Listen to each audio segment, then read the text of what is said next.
What's going on, guys? It's Jimmy here, and welcome to our daily show where we discuss the fourth stimulus check update, the two new upcoming packages, the Part 1 physical infrastructure package, and the Part 2, the next stimulus package that is both coming up and they're working on right now, passing both of those, as well as we discuss on this channel what is going on in the United States and Washington, D.C. today. In this video, some major updates of what major change just happened in the Social Security Administration. Yeah, an absolute major game-changing change that just happened in Social Security, as well as we're going to hear from the White House regarding the Russian hacks that is affecting the United States. We'll hear directly from the White House. We'll have a fourth stimulus check update, and I will let you guys know about the stimulus money that you can claim right now from stimulus programs that are going on right now that could put money in your pocket. So very good update. Watch to the end. We're going to have a lot for you guys in this episode. If you're new to the channel or if you haven't subscribed yet, make sure to subscribe down below. It's completely free to do so. And remember that new videos come out every day on my channel here at 10 a.m., 3 p.m., and 8 p.m. Eastern Standard Time. Also, if you can, hit the like button for us. That's free to do so also, and I really appreciate it. All right, let's jump right in. Some people are standing and cheering as President Biden fired the Trump-appointed Social Security head. Andrew Saul and his deputy David Black resigns amid complaints. So yes, the Social Security Administrator Andrew Saul has been fired. He was originally asked to resign, and he refused to resign. He was originally appointed by former President Donald Trump. He refused to resign, and now President Biden has fired him.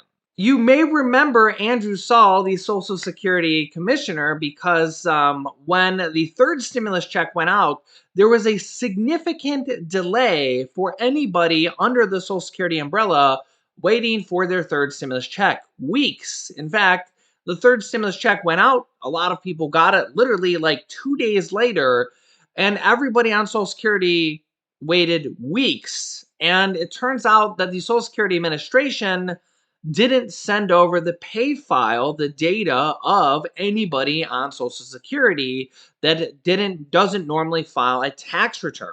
Turns out Social Security didn't send it over, and a lot of people pointed the finger at the Social Security Commissioner, Andrew Saul. Yeah, and there was a lot of finger pointing at one particular man, Andrew Saul, and his deputy, David Black. And, well, now President Biden has now fired him. Well, yeah. In fact, there's been a lot of finger pointing from Democrats to this Social Security commissioner who's now fired, that he was not very sympathetic towards a lot of these Social Security people on Social Security throughout the years. As you can see here, President Biden yesterday fired the Social Security Commissioner Andrew Saul, a holdover from the Trump administration, after Saul refused a request to resign from his position. A White House official confirmed that Saul's employment was terminated. The move was first reported by the Washington Post. David Black, Saul's deputy, who was also appointed to the position by former President Trump, resigned at Biden's request. Biden has named Kilolo Kaija-Kadzi, say that name 10 times fast. Wow, what a name. As acting commissioner temporarily as he searches for a permanent replacement for the position. Biden's nominee will need to be confirmed by the Senate.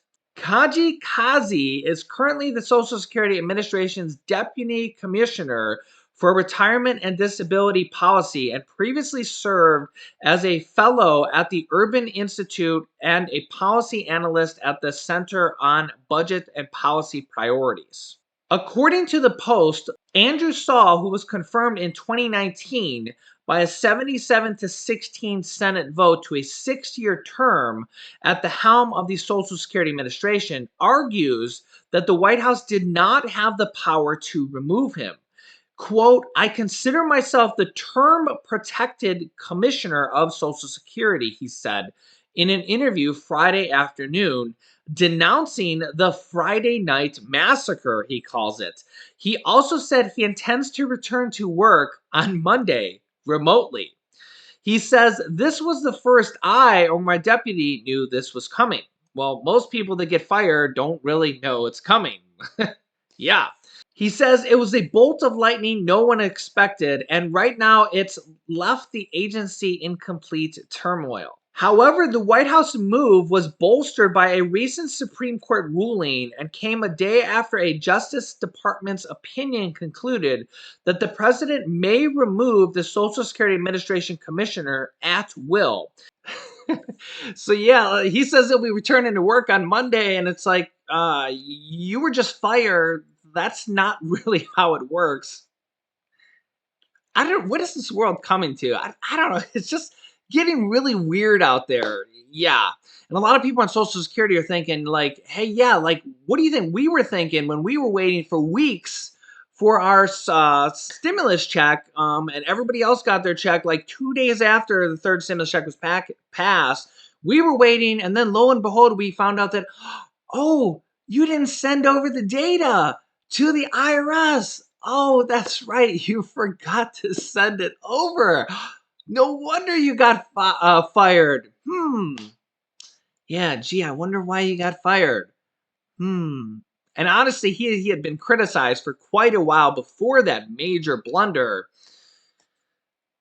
So we will see. Now, honestly, let's hope that this doesn't happen with the next stimulus check. We know that there's like over 100 different Democrats calling for a fourth stimulus check or even a monthly recurring stimulus check in this next package. Now, honestly, the second stimulus check and the third stimulus check, quite to my surprise, when the second stimulus check went out, some people, you let me know down below in the comments if you were part of these first batches, literally got like their second stimulus check and their third stimulus check like 2 days after it passed. I remember because I mean the first stimulus check took quite a while to get that first batch going. I remember when that second stimulus check passed back in December, and the third stimulus check like in March. They passed it, and like I was literally here on YouTube still like talking about it. People were still like, it really passed. Like people were still like talking like, ah, oh, it didn't pass. Like the second stimulus check will never pass. And the third stimulus check will never pass. And I was still trying to convince people that it actually passed. And people were commenting like, I already got my money, bro. And I'm like, what? Like, like it just passed. Like, and people were already like, yeah, we already got our money. Like it's already in my account, and I'm already spending it. And I was still trying to convince people that it actually passed. And I'm like, listen, it really passed. Here's the headline right here on the screen. And people were like, it's never going to pass, Jimmy. And I'm like, I'm showing it to you right here on the screen. And I'm still getting comments from people saying, you're lying to me, Jimmy. It'll never pass. And I'm like, I can't win. It's like I got people telling me in the comments they're already spending the money. And then I got other people telling me that it'll never pass. And it's just like, you really can't win. I mean, you literally have people, you're showing people the articles right on the screen, and you just and then I get a lot of comments from people saying, I won't believe it until it's in my bank account. And yeah, I honestly I can't fault people for that. I agree with that. I mean, in today's day and age, I mean, although I do kind of like I do kind of want to say, I mean, like, listen, you did get 3 stimulus checks already, right?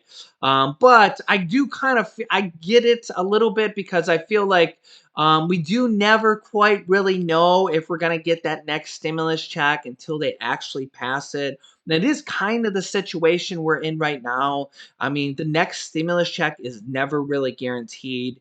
And honestly, they could pass this next stimulus check unless they really now the only kind of guaranteed stimulus checks that are monthly that are guaranteed are these child tax credits, because those are actually pretty much guaranteed to go through the end of the year. That's actually pretty much guaranteed. Now, I'm not going to guarantee that they'll be on time.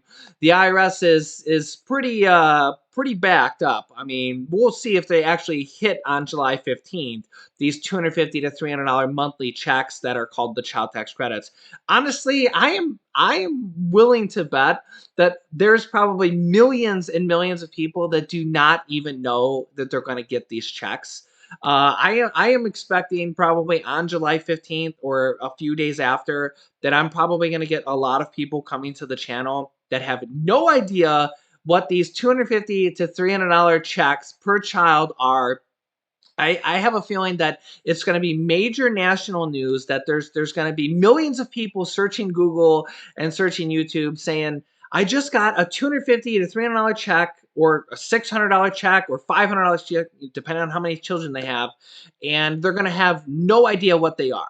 And let me know your thoughts on that, because I have a feeling that is going to be a huge thing, because honestly, I have a feeling that the majority of Americans have no idea what child tax credits are. And I feel like if you went and asked your neighbor, in fact, if you're out getting your mail today, ask, and you happen to bump in your neighbor, ask your neighbor if they know what a child tax credit is. Ask them what if they know what it is, and just see what they happen to say. And if they look at you with a blank stare, say, yeah, maybe you should watch It's Jimmy's YouTube channel, because I have a feeling a lot of people have no idea they're talking about a forced stimulus check. I have a lot of people feeling no idea. Most people don't know about a child tax credit. I have an idea. Most people have no idea they're talking about Social Security raises. In fact, when we look at these 23 to 24 things, I would say, unless you're watching my YouTube channel exactly, I would say that like 99% of people have no idea about all of these different things. And I would feel like unless you're watching my channel exactly, you have no idea about all these things. You might know about one or two or three of these things, but you definitely don't know about all these different things. You probably don't know about this Medicare expansion they're pushing for, Social Security raises. The majority of people do not even know that the forced stimulus check is a very real possibility. They don't know that the majority of Democrats want a forced stimulus check. They don't know about child tax credits, that they want to extend these until 2025 or even permanently. Most people don't know about that free college and free preschool is probably going to happen in this next package. Most people don't know about mortgage assistance, rental assistance, utility assistance, internet assistance. I'll get to that here in a few minutes about things that can actually put money in your pocket. But yeah, a lot of these things are going to be in the next package as well. And if you've been following my channel, you know a lot of these packages can actually put money in your pocket. And we're probably going to see a lot of these packages like SNAP, WIC, and EBT, extensions like that, and student loan debt forgiveness in this next package or the next package after that. Next up here is White House Press Secretary Jen Psaki, with some really, she was pressed with some pretty tough questions. Listen to what she has to say on this. And we have new information about a call with President Putin. Can you tell us more about what prompted this? Was it decided in response to these recent ransomware attacks? What exactly did President Biden say? He reiterated that the United States will take any necessary action to defend its people. What threats, if any, did he make? And then I wanted to know, the top of the readout suggests that it was partly sort of a pleasant call. The leaders commended their joint work. So can you explain why President Biden was at all pleasant in this call when it seemed that there are all of these ransomware attacks coming from Russia that may have been government approved? First, let me say that the president is a believer in face-to-face diplomacy when possible and leader-to-leader diplomacy when that's not possible. And this is an example of that. And this is the first time, even though ransomware attacks have been increasing over the past 18 months, if not longer, that there has been this level of engagement at this level. And certainly the president knew, even when they met in Geneva, that there would be a need for ongoing discussions and engagements. I would say the reason that they commended the work of their teams is this is consistent with the president's view that diplomacy includes working together where there is opportunity and agreement, and being clear and candid and forthright when there is disagreement. And this call is an example of that. So because of their agreement and the discussion they had in Geneva, the UN Security Council is going to extend access for humanitarian corridors, providing assistance, humanitarian assistance to people in Syria. That's something that is pivotal and that is going to save lives. That is something to be commended. At the same time, the president made clear, as I think you could see in the readout, that he underscored the need for President Putin to take action to disrupt these ransomware groups. Our evil, we know, operates in Russia and other countries around the world, and we don't have additional or new information suggesting the Russian government directed these attacks. We also know, and we also believe, that they have a responsibility. They have a responsibility to take action. And as you can see in the readout, the president also made clear that the United States will take any necessary action to defend its people and its critical infrastructure. So this was an example of leader-to-leader diplomacy, something the president feels is vital as he operates in the world.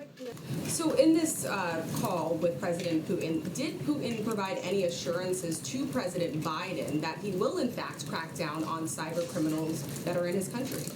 Well, I'm not going to read out on behalf of the Kremlin. I will let them read out their own, what the president conveyed to President Biden. Sorry, I didn't mean to cut you off, but did President Putin provide any assurances to President Biden on that call? Again, that's not an appropriate role for the United States to convey. I can convey and read out to you what role President Biden played and what message he delivered to the Russians. Yeah, it's getting hot in here, and you heard Jen Psaki there say that we will take action if need be, and I think we're getting really close to that. And yeah, you can let me know your thoughts on this. In fact, I seen a comment from a viewer in one of the last episodes. I forgot who it was, but they said that they thought a good remedy for this was that any any hacks coming from Russia, they should force the Russian government to pay the ransom or to pay double the ransom. I think that is actually a very good solution. So yeah, any hacks coming out of Russia, they want $50 million. Okay, great. Force Russia to pay the 50 million or double. Force the Russian government to pay the 50 million or double it. Yeah, a pretty interesting solution. Let me know your thoughts. What would you do? If you were the president, what would your thoughts be? I mean, I don't think we want to start World War III. I mean, I don't think anybody wants to start a war. I mean, you could let me know your thoughts if what you would do if you were president. But yeah, very, very interesting situation and what we're going to have to do. I think we're getting close to the point where we're going to have to start taking action. I don't think we're going to be able to continue to let hacks continue to go on. Oh, and by the way, Ukraine has also just been hacked by Russian-linked hackers. Russian-linked hackers have attacked its Navy's website. So yeah, U.S. is not the only country being attacked by Russia right now. Ukraine has just had his Navy's website hacked as well. So yeah, this is a global problem, and yeah, I don't really don't know. I think that China and Russia continue to be problems for the globe, and China with COVID and Russia with these hacks. I just don't know what we're going to do. Yeah, either way, I mean, are we going to be able to make these countries pay? You can let me know your thoughts. It's interesting. We have this bill that's been introduced into Congress to make China pay for the damages that they have caused from COVID and the pandemic, from this pandemic that has originated in China. I don't think there's any disputing that this pandemic did originate in China. You could maybe dispute whether it came out of a lab in China or whether it came out naturally in China. You could dispute whether they covered it up or not. I think the majority of people agree that they did cover it up. I think the majority of people also think it came out of a lab in China. There's a Republican that has actually introduced a bill to make them pay for the damages caused by the pandemic. And we can actually do that without a lawsuit. We can actually do that by simply imposing a tariff or a tax on any goods coming into America. So we wouldn't even have to sue them. We could literally just pass it in the House and the Senate, impose a tax on any goods coming into the United States, and boom, there's a new 50-cent tax, as an example, on any item coming in, and they can use that money to pay back the trillions of dollars that our economy has lost. What they would do with that money, we don't know. Whether they would use it for a stimulus package, whether they would use it for money to pay back businesses, pay back people, use it as stimulus checks, use it for paycheck protection program money, use it to booster our economy. I mean, if you think about everybody that's been hurt, our economy, our people, I mean, it's pretty much stimulus package, right? Kind of everything that they've kind of been doing, right, is basically a stimulus package. Stimulus checks, paycheck protection money, to help businesses, to help employees keep their jobs during the closures, teachers, hazard pay, all those kind of things are all kind of like deal with the virus and deal with the economic fallout. That's all because of the pandemic. It's why we kind of cover some virus and pandemic news here, because without the pandemic, there would be no stimulus. It's all basically related. Without that, there would be like it's all literally interlinked. So it's actually a very interesting bill. I've seen a lot of your comments that China will never pay. Well, what's interesting is they could actually enact this without China's 2 cents at all. We wouldn't even you wouldn't even need to ask China. And we actually seen this from former President Donald Trump. He actually put tariffs in without asking China at all. And we can do that. And we can put more tariffs. In fact, there's still tariffs that former President Donald Trump enacted during the kind of trade wars that's kind of like the global name that has still stuck. That there's still tariffs that are still there today from former President Donald Trump's term that are still there. So we could put new tariffs there, but the question is, what would they do with the money? So, like those tariffs that Trump put there didn't really like go to the people. I mean, where that money went, I mean, it kind of pretty much just went to the national deficit and kind of the treasury, right? Like nobody actually seen that money. It would have to actually be money that like went to the people and went to businesses if they did something like that. I'll keep you up to date if something like that actually gets enacted. But yeah, I'll keep you up to date on everything going on in our country, the next stimulus package, all these different stimulus programs going on right now, and everything you need to know about. So if you're new to the channel or if you haven't yet subscribed, make sure to subscribe down below. Remember, new videos come out here every day on our channel at 10 a.m., 3 p.m., and 8 p.m. Eastern Standard Time. I will keep you up to date. And let me know what you think about these new Social Security changes and the Social Security Commissioner being fired and still wanting to return to work on Monday. Yeah, pretty crazy out there. It's something new every day, right? You can click this top video here to watch my newest stimulus check video next. This bottom video is about checks going out in July, August, and September through different stimulus check programs. And this video is about President Biden's Social Security raise that he wants to do. So click on one of those videos next. Thanks, guys, and I will see you in the next video.